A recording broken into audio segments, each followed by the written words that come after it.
Le but de ce tutoriel est d'expliquer l'exercice 3.1. Ni plus ni moins, cela revient à traduire un algorithme où apparaît une boucle.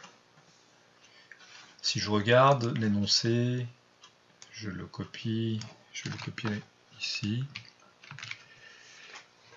Ce que je demande, c'est de mettre I à 3, mettre J à 4 pour V allant de 0 à 2.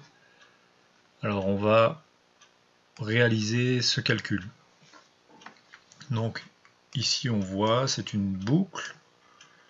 Donc je vais répéter plusieurs fois, donc 0 à 2, 2 étant non inclus, donc 2 fois 0, 1.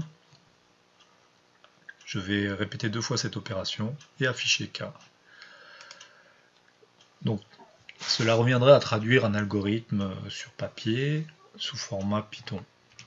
Donc mettre I à 3, c'est I égale 3, donc c'est faire une affectation. J égale 4. Pour V, alors on va faire for V in. Alors quand on veut faire une boucle avec deux itérations, utilisons la fonction range. Range, ni plus ni moins, ça réalise une liste de avec deux valeurs, 0, 1. Ça va permettre de faire une boucle, de simuler une boucle. Donc V va varier de 0 à 2, 2 étant non inclus. Je vais faire ce calcul, le calcul ne change pas, et je vais afficher, donc faire print K. Alors, si j'exécute cet algorithme, K est égal à 7. Alors K égale à 7, pourquoi?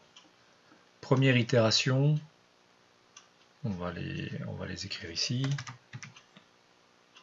Itération numéro 1, on a I égale 3, J égale 4, on a V est égal à 0, puisqu'il va prendre la valeur 0, et on a K qui est égal au résultat du calcul, donc qui est égal à I, puisque V est à 0, donc il est égal à 3. Deuxième itération, I et J ne changent pas en fait. V va changer, il va être incrémenté de 1 puisqu'il est dans la boucle. Il varie de 0 à 2, donc il a 1. Et K est maintenant égal à 3 plus 4 fois 1, donc 7. C'est bien ce que l'algorithme dit. Ce qu'il faut faire attention ici, c'est l'indentation.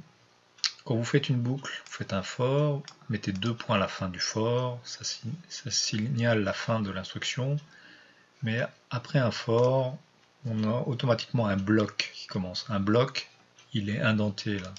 Tout ce que je vais faire dans le bloc sera répété en fait. Tout ce qui sera aligné ici va être répété dans la boucle. Donc si j'avais mis le print K ici, aligné avec ce K, il est dans la boucle. On le voit, il est à l'intérieur du for. Si j'exécute, on a deux affichages. À la fin de la première itération, 3, ce qu'on avait déduit ici, et à la deuxième itération, 7.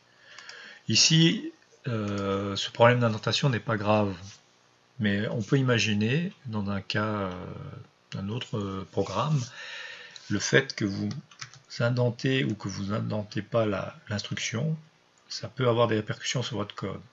Ce n'est pas faux du point de vue de la syntaxe, mais de la logique, il peut y avoir des erreurs.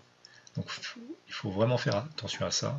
Quand vous faites un for, vérifiez que tout ce qui est dans le bloc qui suit le for doit bien être exécuté à chaque itération.